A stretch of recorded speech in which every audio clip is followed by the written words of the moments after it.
Ladies and gentlemen, boys and girls, you are watching the station identification of one of Wayland City's resident YouTubers.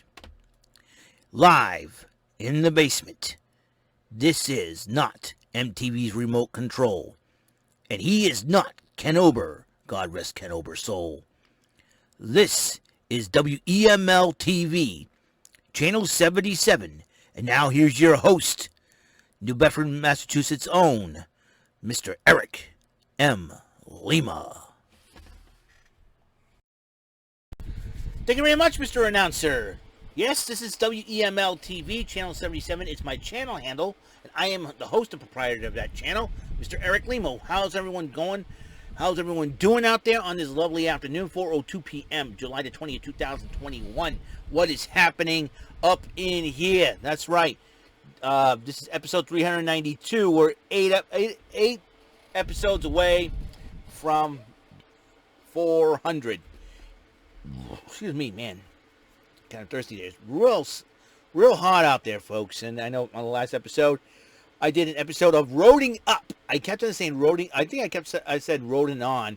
If you watch the video on the last episode, I said roading on by accident. I meant to say roading up. So it's roading up.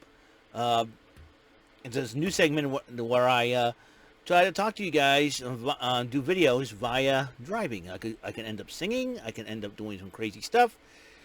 But I can end up yelling at drivers too. So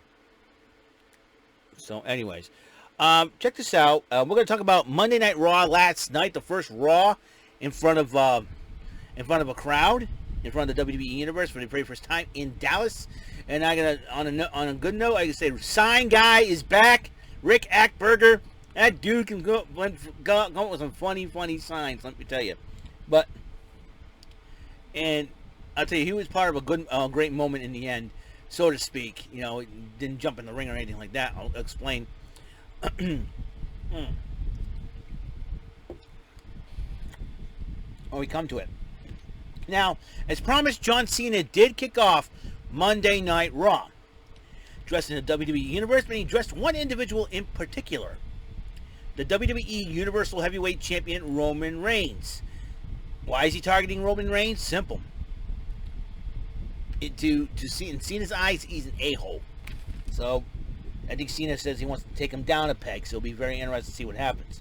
So he said, let's get down to business, let's get going. And interrupting him was Riddle, of all people. And then they did a bro. Oh, it was funny, though. They shared a moment, which is really cool. Riddle and John Cena. Only Riddle, man. Only Riddle. Well, he was part of a six-man tag team. That included him and the Viking Raiders against the Raw Tag Team Champions AJ Styles and Omos. And John Morrison, who was accompanying The Miz. Miz and Morrison with their stupid drip sticks have really put the screws to it this time. They're squirting the audience and John Morrison's got a new T-shirt, America's Moist Wanted. And Johnny dripped along. Oh, good Lord! It's still with the drip thing. I don't know why is it even a thing. You know, I guess that Ric Flair's got more drip than Johnny Drip and Seth Rollins for that matter, dude. The original drip man was Ric Flair, dudes. Come on. I don't have drip. Look at me. This is not drip. This is retro. This is retro gear, man. Anyways. Anyways, Miz got too much with... But it was funny that Matt Riddle used one of the dripsticks to squirt almost, and then he placed it down. He placed it down on Miz. Miz is like, oh, it's not my fault. And then AJ Styles trying to hold him back. And then the Viking Raiders and Riddle took advantage of the situation. They hit Morrison with the Viking Experience 1, 2, 3. The winners of this match would be Riddle and the Viking Raiders. Jackson Riker cut a promo on Elias, and they had a Symphony of Destruction match, which Riker beat Elias on. Adam Pearce and Sonya Deville were talking to Mansoor and Ali, and Mansoor, and they said that, oh, Ali, you're teaming up with Mansoor. Ali's like, what? And then Mansoor explains why he wanted to team with Ali, because you're right, I want to learn. He was willing to learn from Ali. I don't know what's wrong with that, man. maybe he's lacking that killer instinct. You never know. Ali is trying to teach him, so because you better not screw this up. We're doing this just once. Fine. So Charlotte Flair had a championship coronation, but it wasn't meant to be because Rhea Ripley interrupted Ric Flair. Though both women can argue back and forth, said I could beat you and all that. So they made a match later tonight on Raw. Now last night on Raw. Later on that night for the main event that Flair and Ripley will have a championship rematch. And Natalya and Tamina went in a tag match again against Shayna Baszler and Nia Jax, the former women's tag team champions, but it's a non-title matchup. Natalya and Tamina won again, but Reginald inadvertently cost them the matchup, and then, he apologized. Shayna got upset. Then Nia Jax headbutted Reginald, knocking him down to the ground, and both ladies walked down on him. But it wasn't a total loss for Mr. Reginald Thomas. Tozawa is being chased by Drew Gulak, Lindsay Dorado, and R-Truth for the 24/7 championship. And he realized and then Reginald said, I'll take an opportunity at this. He went after Tozawa. All of a sudden, pins Tozawa in the middle of the ring. Reginald Thomas is your new 24/7 champion. Congratulations to Reggie. So, hey, you get heartbroken by Nia Jax. Hey, get back on your feet, win a championship title. Watch your back. Because if Shayna and Nia found out you're the 24/7 champion, they'll probably come after you.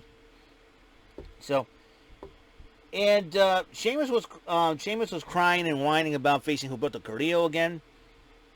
So it'll be a championship contenders matchup. And Sheamus did beat Humberto Carrillo. I would not be surprised if Damian Priest is next. And I'm sure because Damian Priest has been watching that matchup very, very closely. Bobby Lashley issued an open challenge, and issued a championship open challenge. MVP's running his mouth, and then all of a sudden, Keith Lee is back! Ladies and gentlemen, Keith Lee, the hometown boy in Texas, decided to come back. He put up a great effort, but Lashley beat him. Lashley was too intense. But then, as he was celebrating, boom, boom, boom, boom, boom, bum, ba-da, bum, bum, ba-da. Goldberg is back, and he tells Lashley, I'm next. Are you kidding me? Goldberg, Lashley signed me up for that match. I know Goldberg's up there in age.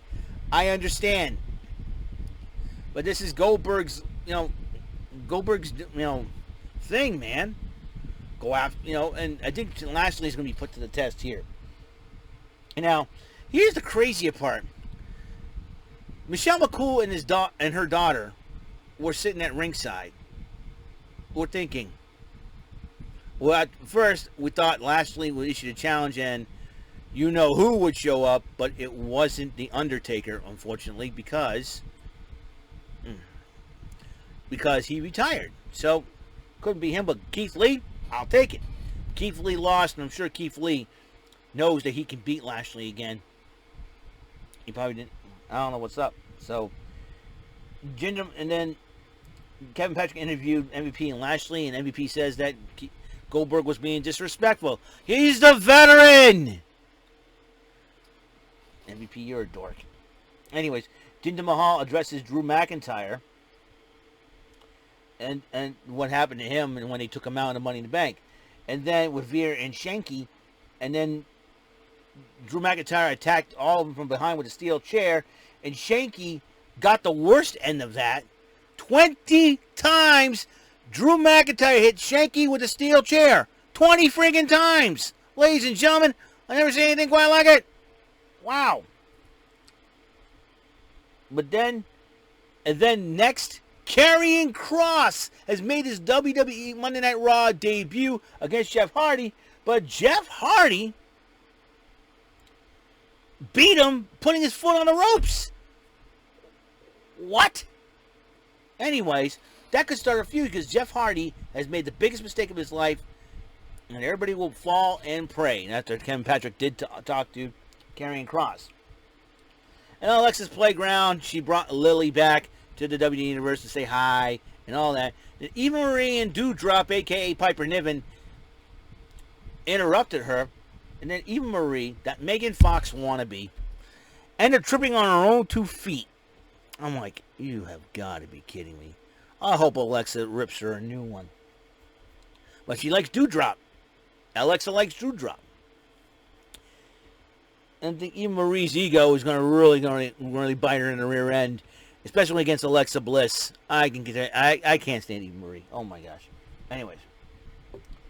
Then in the main event, the Raw Women's Championship on the line, Charlotte Flair defending against Rhea Ripley. And it was a great matchup until Charlotte Flair decided to walk out of the match. Rhea Ripley went to go after her. Charlotte Flair nails her with the title. Ripley wins by DQ. Two women were post-match brawling until Charlotte Flair was kind of after Rhea Ripley hit the riptide at ringside. But then you hear Nikki ASH, Nikki Cross's music, hit. And Nikki ASH, almost a superhero, heads to the ring, has the Money in the Bank briefcase, which she won this past Sunday night, handed it to the referee, says she's cashing in. Referee announced it. The ring announcer announced it. The bell rang. Nikki ASH off the top rope, nailed Charlotte Flair with a splash. 1, 2, 3. Your new Raw Women's Champion, Nikki ASH, a.k.a. Nikki Cross. And everybody is happy. Even people outside the WWE that used to work for the company know Nikki Cross. They're happy. I'm happy. It's about time we have a new one. And it was only a matter of time. Nikki Cross worked hard every single day. She took the superhero gimmick, which is her idea, embraced it, and boom, you're new. Your new Raw Women's Champion, Nikki Cross. Hey, you can thank Rhea Ripley for that one. But Nikki Cross, Nikki ASH, she's got to be on cloud 9. And she still is. Matter of fact, don't wake me from this dream. That's right, Nikki ASH, Nikki Cross, you are the new Raw Women's Champion. And that is how I'm going to end it right here. And tonight, big, huge matchup. Speaking of Women's Championship match, another one is happening tonight on NXT. As Raquel Gonzalez defends the gold against Xia Li. Will Xia Li make history by becoming the first Chinese superstar to ever capture WWE gold? We will find out tonight. So, and we'll see the ramifications of the Karrion Kross Samoa Joe situation. Karrion Kross is still the NXT champion, though, despite the loss of Jeff Hardy. I wouldn't be surprised if Jeff Hardy gets involved in this situation. It'll be interesting. What a twist!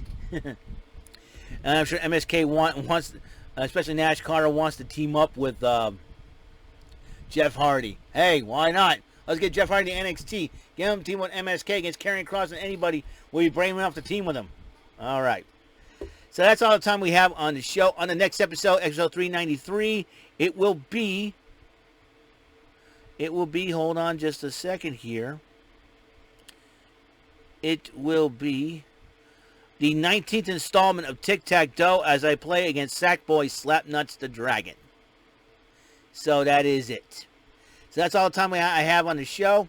Episode 392 has been complete, and I will see you on the next episode. Until then, peace, love, and bless out from WEML-TV, Channel 77, and the host, Eric Lima.